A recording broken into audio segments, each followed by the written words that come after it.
Hey everybody, Easy Amateur Radio here with one of my favorite radios on the market right now.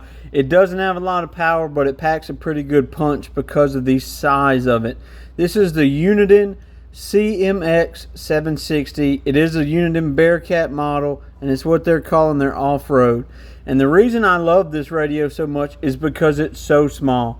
It is 4 inches by 4 inches, so 4 inches back here to the back heat sink and 4 inches long. That's it. That's all you have to stow away. That's pretty neat. Pretty cool in 2025. You know, we're used to big splatter boxes.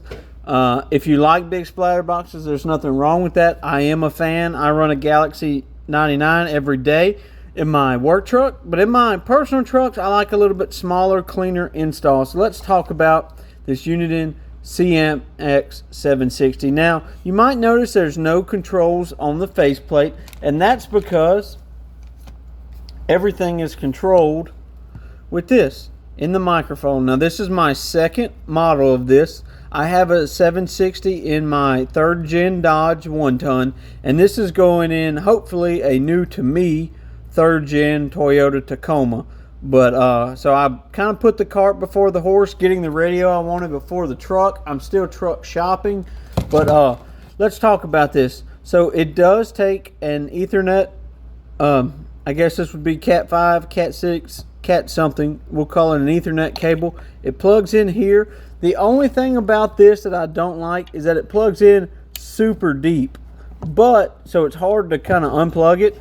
But I will say it comes with this nice grommet right here.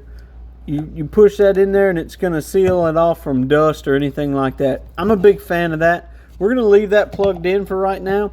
You can see that the microphone is a little bit bulkier than most CB microphones, but it's got screens, command, speaker, kind of everything else in it. And you can see the size of it compared to the radio. Now, one thing that this radio comes with in the box is an extension cable, which is perfect for me. I love 2 meter, 70 centimeter GMRS radios with headless, remote head systems, or even headless systems. My HF radio is a headless system.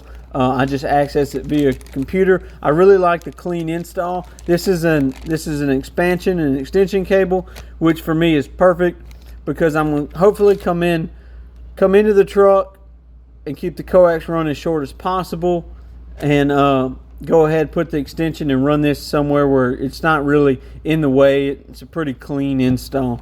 But let's get this thing powered up. It does come with a power cable. It is a non-traditional power cable. It's not like a Cobra 3-pin. It's just a 2-pin. If I had to change this, I would like to see the T connectors that like 2 meter, 70 centimeter ham radios come with. But you know, I'll settle for what I get with this. You know, this is a pretty thin wire, but this radio isn't running a lot of power. I'm likely going to upgrade this power cable and make sure it's with a bigger fuse and everything like that, because I am going to put a little 45-watt stinger panel with it. So let's turn the radio on and see what we got. Okay, so now we have the radio right here. Up top is the power and high cut buttons. We're going to go ahead and turn that on. This radio does have power on and off beep tones.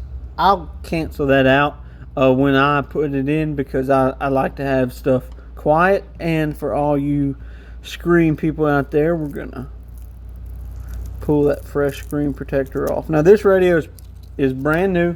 It was new old stock, open box, something like that. But that's what we're looking at for the actual controls of the radio. So to control your squelch, you click it and then you hit it again, and you'll see we're at 2. Scan. It's going to run through the 40 channels. This is AM only. No sideband or anything like that. There's your weather. We're not hooked up to anything right now. And your menu. That's a clear light. Oh, let's go.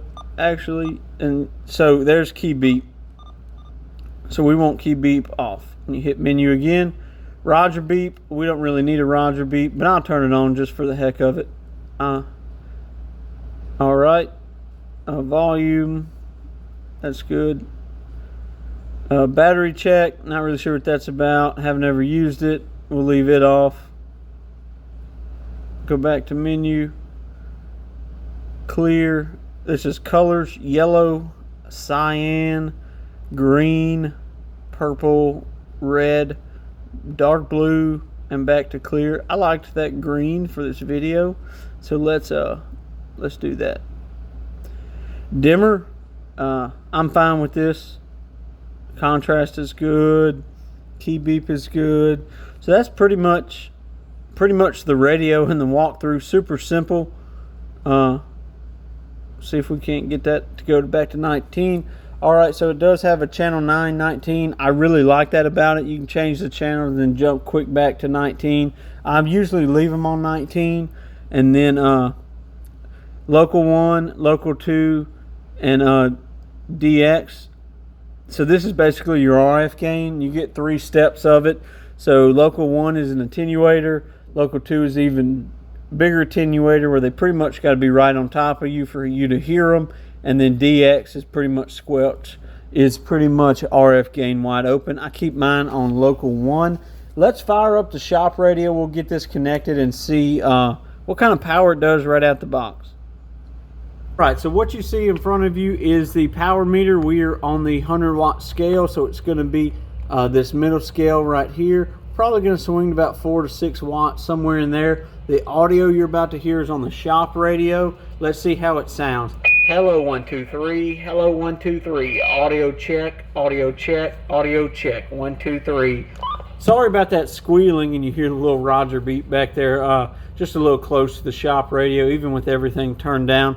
But you saw about 5 watts is what it swings to. This is fine for me. We are going to open that up with a little stinger board. But this is the Uniden CMX 760 straight out the box. Great little radio, one of my favorites for a super clean install. Guys, if you've hung around this long in the video, I want to say thank you, and I want to say to make sure you like and subscribe. It's free.